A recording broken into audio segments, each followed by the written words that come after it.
আরে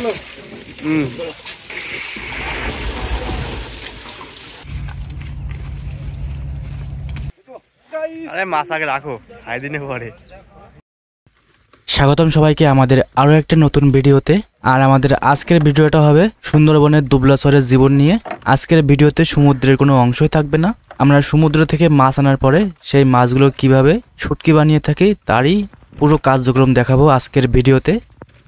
এই মুহূর্তে আমাদের পাশে দেখতেই পাচ্ছেন শুটকি মাছগুলো রোদে ভালোভাবে শুকানো হচ্ছে। এগুলো 2-1 দিন শুকিয়েই বস্তা ভরা হবে, এজন্য ভালো করে রোদে শুকানো হচ্ছে। আর আমরা এই ভ্যান নিয়ে সাগর থেকে আসা কাঁচা মাছ আনতে যাচ্ছি। তো অনেকটা পথ হওয়ার কারণে আমাদের এই ভ্যানের প্রয়োজন হয়ে থাকে, কারণ অনেকটা দূরে গাড়ি করে বড় বড় ঝুড়ি বহন করা সম্ভব হয় না। এক ভ্যানেই 7-8 ঝুড়ি মাছ একসাথে আনা সম্ভব হয়। এই অল্প জায়গার মধ্যে 5-6 পদের শুটকি মাছ আছে। তো এগুলো বিক্রি করার মতো হয়ে গেছে, এজন্য শেষবারের মতো ভালোভাবে শুকিয়ে নেওয়া হচ্ছে। আমরা যে ঘাট থেকে মাছ নিয়ে যাই সেই ঘাটে পৌঁছে গেছি, তবে আমাদের ট্রলার এখনো পৌঁছায়নি। ট্রলারের জন্য আমাদের বেশ কিছুক্ষণ অপেক্ষা করতে হবে। আশেপাশের অনেক ট্রলার চলে এসেছে এবং সেই সব ট্রলার থেকে তাদের লোকজন মাছগুলো নামিয়ে ধুয়ে ফেলছে এবং এগুলো তারা নিয়ে যাবে। এই একটা ট্রলারে করে 3 থেকে 4 জনের মাছ কুলে নিয়ে আসা হয়। বেশ কিছুক্ষণ অপেক্ষা করার পরে যে ট্রলারে করে আমাদের মাছ নিয়ে আসে সেই ট্রলারটি ঘাটে পৌঁছে গেছে। ট্রলারটি এখন ঠিকঠাকভাবে ঘাটে বাঁধা হবে, তারপরে আমাদের যার যার মাছ আছে সবাই এগিয়ে গিয়ে মাছগুলো নামিয়ে নিতে পারবো।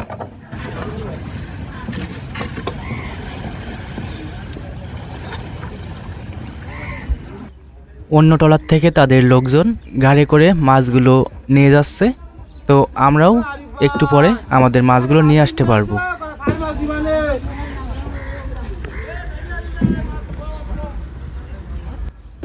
এইখানে যাওয়ার রাস্তাটি অনেক খারাপ। রাস্তা প্রথম দিকে ভালো থাকে, পরবর্তীতে যখন প্রতিদিন মাছ নিয়ে যাওয়া হয় তো তখন রাস্তাটি আস্তে আস্তে খারাপ হয়ে যায়। তারপরেও অনেক কষ্টে রাস্তাটি পার হয়ে মাছের কাছে চলে গেলাম। তবে এই রাস্তায় বেশ সাবধানে দাঁড়িয়ে থাকতে হবে, কারণ 2 দিক থেকেই লোকজন যাওয়া আসা করবে আর তাদের সবার সাথেই 2 ঝুড়ি করে মাছ থাকে। এজন্য আমাকে এক সাইড করে দাঁড়াতে হবে যাতে করে তাদের কোনো সমস্যা না হয়।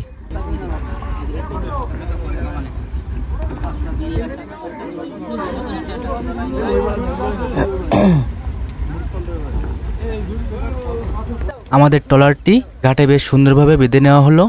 এখন মাছগুলো ধীরে ধীরে নামিয়ে ফেলা হবে এবং যার মাছ সে একে একে নিয়ে যাবে। ট্রলারের উপরে মাছগুলো ঝুড়িতেই থাকে, এজন্য খুব সহজেই ঝুড়ি ধরে নিচে নামিয়ে আনা যায়। আর নিচে নামানোর পরে আমরা এই সাগরের পানিতে মাছগুলো বেশ ভালোভাবে ধুয়ে নিই যাতে করে কোনো বালি বা মাটি না থাকে।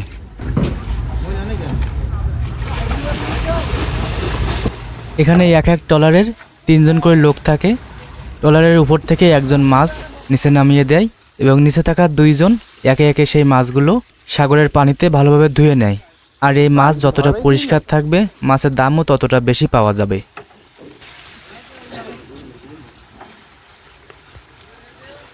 এই ঘাটে প্রতিদিন সকালে যখন জোয়ার হয় তো জোয়ার লাগার 2 ঘন্টার মধ্যেই ট্রলার সাগর থেকে কুলে চলে আসে।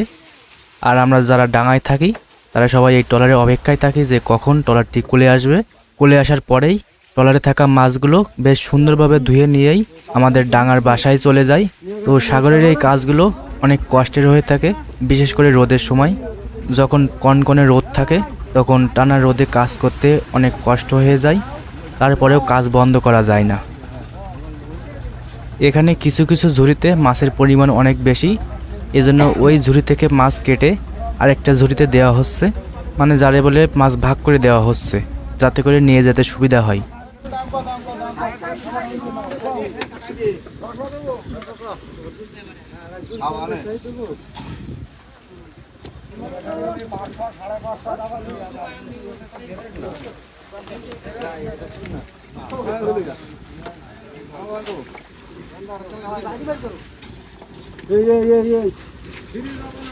এখানে এক ট্রলারের 6 থেকে 7 ঝুড়ি মাছ প্রতিদিন কুলে আসে।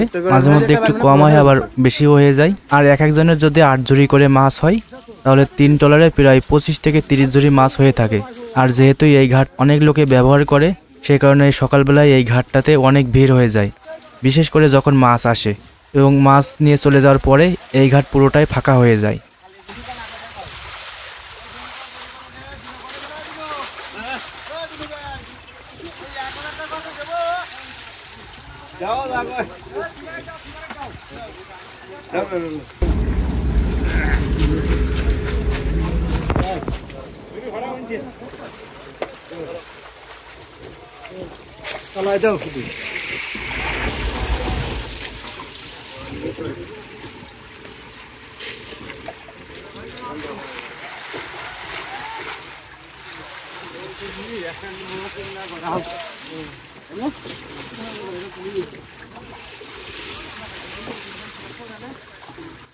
মাছ ধোয়ার পরে 2 ঝুড়ির মাছ 1 ঝুড়িতে করে নেওয়া হয়, এতে করে অনেক বেশি মাছ একসাথে নিয়ে যাওয়া যায়।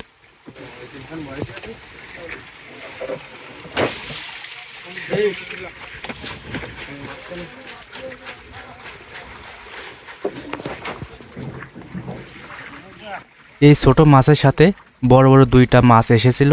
একটা ছিল লাল কোরাল, আর আরেকটা মাছের নাম আমি ভালোভাবে জানি না, তো আপনারা দেখলেই বুঝতে পারবেন।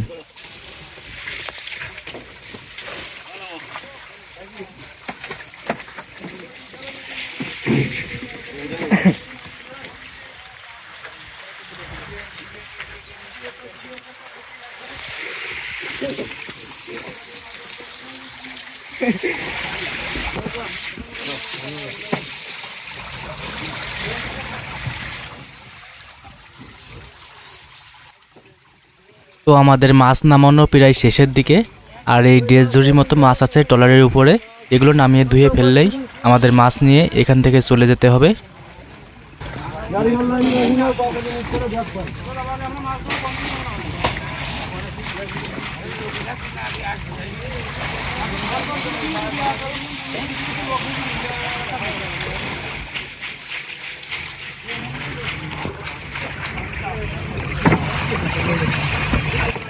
আমাদের পাশে আরও অনেক ট্রলার এসেছে মাছ নিয়ে, তো সবাই এখন ট্রলার থেকে মাছ নামানোর জন্য ব্যস্ত আছে। সবাই যে যার মতো করে কাজ করছে।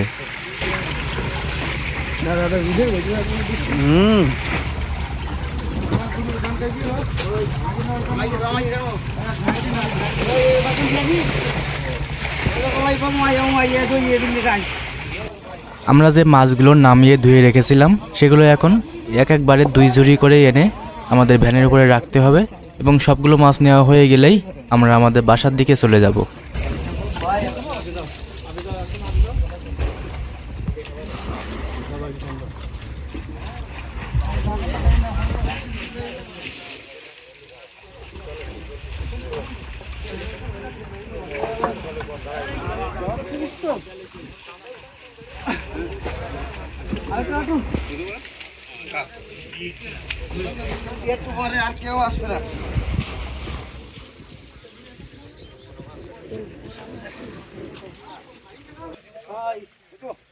আরে মাছ আগে রাখো, 6 দিনে পরে।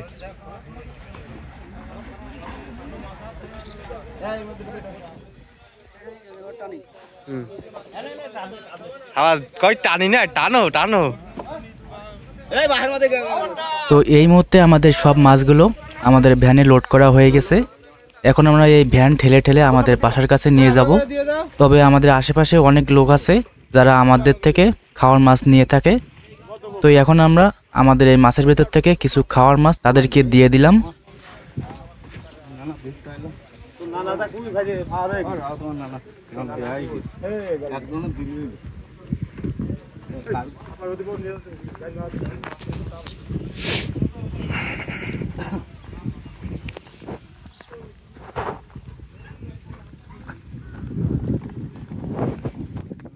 আমরা যে ঘাট থেকে মাছ নিয়ে আসলাম ওই ঘাট থেকে আমাদের বাসায় এই ভ্যান নিয়ে যেতে প্রায় 4 মিনিট মতো সময় লাগে। আর ভ্যানে যখন মাছ বেশি লোড থাকে তখন একজনকে পেছন দিয়ে ঠেলতে হয় সব সময়। এখন যেহেতু মাছ কম আছে এজন্য একজন টানলেই হয়ে যাচ্ছে। তো দেখতে দেখতে আমরা আমাদের বাসার গলির মধ্যে ঢুকে গেলাম, আর একটু সামনে গেলে আমাদের বাসার মধ্যে চলে যাব। আমরা আমাদের বাসার মধ্যে চলে এসেছি। বাসার সামনে যে জায়গাটুকু আছে এটাকে আমরা খলিন বলে থাকি। এই খলিনে আমরা মাছ শুকিয়ে থাকি। তো আমরা যে মাছগুলো ভ্যানে করে আনলাম সেগুলো এখন ভ্যান থেকে উঠিয়ে সামনে খলিনে পাতিয়ে রাখা চালনের উপরে দিয়ে দিব। তারপর মাছগুলো থেকে পদ হিসেবে আলাদা আলাদা করে রোদে শুকানো হবে।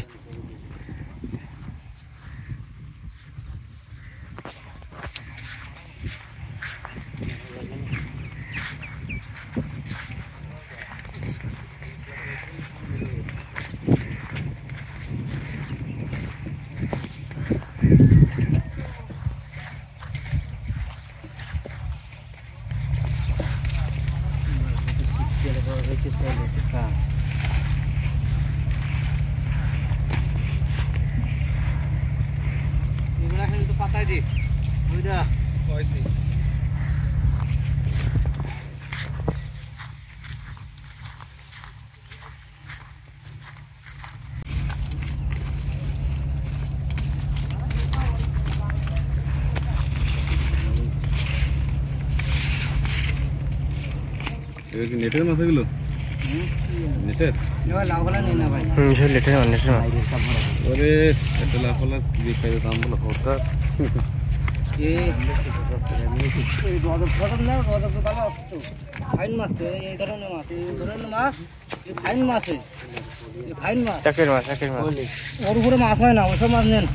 সামুদ্রিক তেলাপিয়া আলাদা টক দেওয়া লাগবে না, এমনি টক হয়ে যাবে তরকারি। সমস্যা নেই।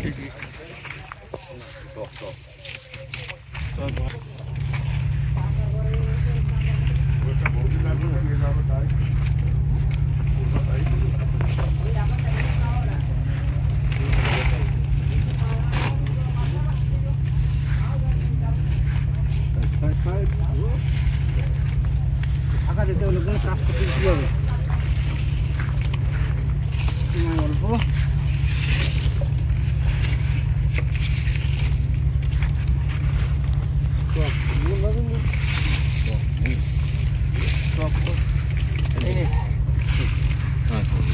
টক মনে এই নাকি চিংড়ি মাছ দিলে কেউ দেবে না, চিংড়ি মাছ দিলে আর মোটো মাছ হবে না।